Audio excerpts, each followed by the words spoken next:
זה כל מין אימור כזה, נכון? לדבר על החיים ועל המוות כדי לראות מה יוצא.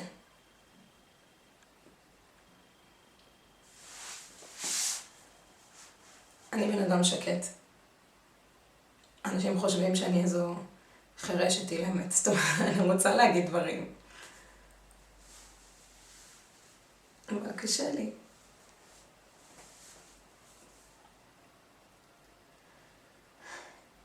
יש לי חלומות גדולים, אתם יודעים?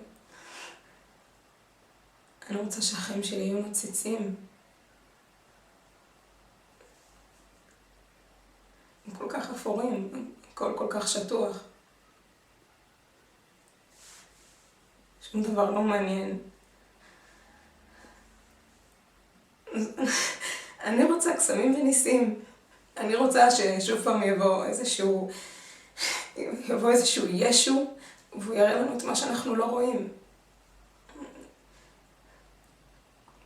אני רוצה שיגרדו את התינופת מהמדרכות, וכל הזהב והיהלומים, כל האור שיש בעולם.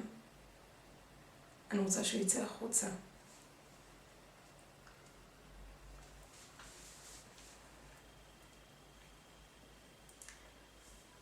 טוב, פעם בחיים שלי לא דיברתי כזה נאום. אבל אני שמחה שאני עשיתי את זה.